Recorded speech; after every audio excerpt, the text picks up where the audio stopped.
मुंबईचा गणेशोत्सव म्हटलं की डोळ्यासमोर येतो तो भक्तीचा जल्लोष, भव्य मंडप, आकर्षक सजावट आणि लाखो भाविकांची गर्दी. पण या उत्सवाच्या पडद्यामागे आणखीन एक मोठी गोष्ट आहे, ती म्हणजे कोट्यावधींची अर्थव्यवस्था. मुंबईतील हजारो गणेश मंडळांमुळे मूर्तिकारांपासून डेकोरेटर्सपर्यंत, कामगारांपासून इव्हेंट कंपन्यांपर्यंत अनेकांचा व्यवसाय चालतो. मुंबईतील गणेशोत्सवाच्या अर्थकारणाचा नेमका किती मोठा पसारा आहे, पाहूयात यावरचा स्पेशल रिपोर्ट. मुंबईचा गणेशोत्सव म्हणजे केवळ श्रद्धा, भक्ती आणि उत्साह नाही, तर या डोळे दिपवून टाकणाऱ्या उत्सवामागे उभी आहे कोट्यवधी रुपयांची अर्थव्यवस्था. लालबाग परळसारख्या गिरण गावातील ऐतिहासिक प्रसिद्ध सार्वजनिक मंडळांपासून ते छोट्या सोसायट्यांच्या बाप्पांपर्यंत मुंबईतील प्रत्येक गणेश मंडळाची एक वेगळी संस्कृती आहे, एक वेगळा इतिहास आहे. पण बदलत्या काळानुसार आता या संस्कृतीचं स्वरूपही झपाट्याने बदलतंय. मंडळांचा आकार वाढतोय, भव्यता वाढते, तशा मंडळांच्या गरजाही वाढतायत. मंडप उभारणारे कामगार, डेकोरेटर्स, इलेक्ट्रिशियन्स, मूर्तिकार, फुलवाले, साऊंड आणि लाईट्स कंपन्या, सुरक्षा रक्षक, प्रिंटिंग आणि जाहिरात क्षेत्र, इव्हेंट मॅनेजमेंट आणि PR एजन्सीज आणि सोशल मीडिया टीम्स, ही यादी मंडळाच्या स्वरूपानुसार बदलत असते. अर्थात ही कोट्यवधींची आर्थिक उलाढाल सर्वच मंडळांसाठी सारखी नसते. या खर्चाची गणितं प्रत्येक मंडळाच्या स्वरूपानुसार आणि त्यांच्या व्यापावर बदलत असतात. आता मंडळाचं स्वरूप म्हणजे नक्की काय, तर साधारणपणे मुंबईतल्या गणेशोत्सवाचे 3 प्रमुख स्तर आहेत आणि या स्वरूपानुसारच मंडळांचं बजेट, त्यांचा खर्च आणि एकूण आर्थिक उलाढाल ठरत असते. ती कशी ते पाहू.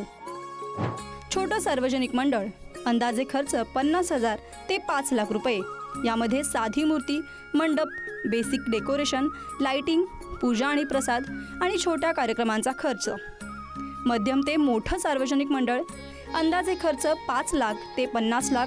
यामध्ये मोठी मूर्ती, थीम आधारित मंडप, डेकोरेशन, लाइटिंग, सुरक्षा, सांस्कृतिक कार्यक्रम, जाहिरात आणि प्रचार. अति मोठं किंवा राजांच्या दर्जाचं मंडळ, अंदाजे खर्च 50 लाख ते 5 कोटी किंवा त्यापेक्षा जास्त. यामध्ये भव्य मंडप, मोठी किंवा महागडी मूर्ती, थीम डेकोरेशन, प्रचंड विद्युत रोषणाई, मोठ्या प्रमाणावर सुरक्षा, CCTV, स्वयंसेवक, वैद्यकीय सुविधा, मीडिया किंवा प्रचार, मोठ्या प्रमाणावर भाविक व्यवस्थापन.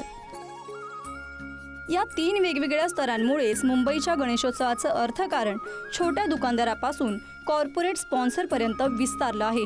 त्यामुळे मुंबईचा गणेशोत्सव हा केवळ धार्मिक किंवा सांस्कृतिक सोहळा राहिलेला नाही, तर लाखो हातांना काम देणारं, शेकडो व्यवसायांना गती देणारं आणि राज्याच्या विकासाला गती देणारं एक मोठं अर्थचक्र बनलं आहे.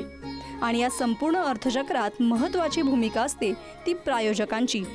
मात्र मुंबईत गणेशोत्सव म्हटलं की इतर भागातील गणेशोत्सवांना प्रायोजित करण्यापेक्षा या प्रायोजकांचा जास्त कल लालबाग परळ या गिरण गावातील गणेशोत्सव मंडळांकडे असतो.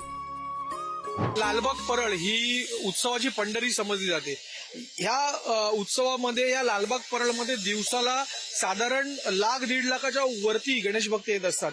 त्याच्यामुळे ज्याला त्याला आपल्या प्रोडक्टची जाहिरात करण्यासाठी म्हणून हा जो प्लॅटफॉर्म आहे तो अतिशय योग्य वाटतो. त्यामुळे जास्तीत जास्त प्रायोजक हे लालबाग परळला प्राधान्य देतात. यंदाच्या गणेशोत्सवाच्या पार्श्वभूमीवर एक समस्या मुंबईतील छोट्या आणि मोठ्या मंडळांना भेडसावत आहे. 2023, 2024 आणि 2025 असे सलग 3 वर्षे गणेशोत्सवाला निवडणुकांची पार्श्वभूमी होती. त्यामुळे राजकीय नेत्यांकडून मंडळांना वर्गणी आणि आर्थिक मदत मिळत होती असा मंडळांचा दावा आहे.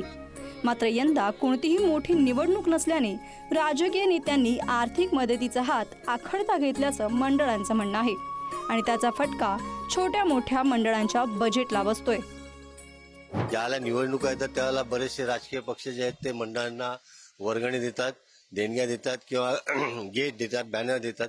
पण आता ह्या सध्या गेल्या 1-2 वर्षामध्ये हा तसा प्रकार नाही, कारण त्यांनी वर्गणी द्यायचं बंद केलेलं आहे. परंतु आमच्या मंडळामध्ये असं आहे की आमची जी कॉलनी आहे त्या कॉलनीमध्ये घरोघरी जाऊन लोक वर्गणी गोळा करतात. त्यासाठी सुद्धा आम्ही लोकांना जबरदस्ती करत नाही, स्वेच्छेने देणारी जी माणसं आहेत त्यांच्याकडनं आम्ही वर्गणी गोळा करतो.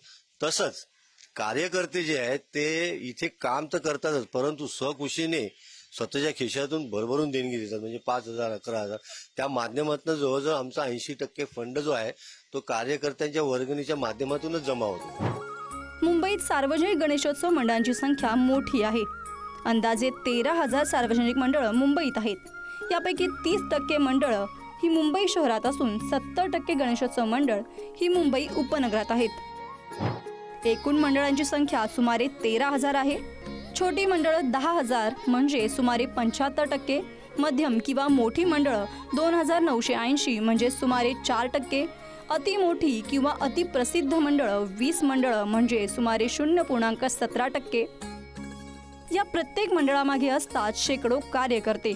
वर्गणी गोळा करण्यापासून ते मंडप उभारण्यापर्यंत आणि उत्सवाच्या व्यवस्थापनापासून विसर्जनापर्यंत कार्यकर्त्यांची हीच फळी गणेशोत्सवाचं अर्थचक्र पुढे नेत असते. जे दुकानदार असतील, आम्ही व्यापारी बांधव आहेत, या ठिकाणचे मान्यवर असतात, आमचे लोकप्रतिनिधी आहेत, आमची सामान्य जनता आहे. आम्ही जवळजवळ 8,000 घरातून वर्गणी काढतो. पूर्वी आमची 100 रुपये वर्गणी होती. आता आमच्या अमृत महोत्सव आम्ही 200 रुपये वर्गणी काढतोय. आणि अशाच आमचे हे जे स्थानिक आमचे मंडळ कार्यकर्ते असतील किंवा विभागातील नागरिक असतील, भरभरून आम्हाला मदत करतात.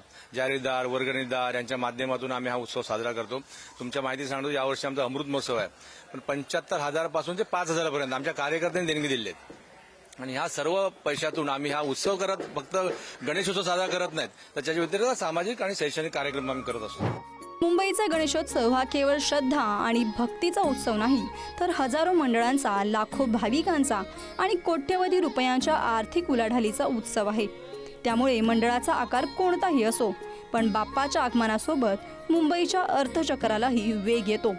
आणि याच अर्थचक्रावर अवलंबून असतात अनेक कुटुंबांचे रोजगार आणि अनेक व्यवसायांची कमाई. म्हणतात मुंबईमध्ये राजकारणाचा मार्ग उत्सवातून जातो.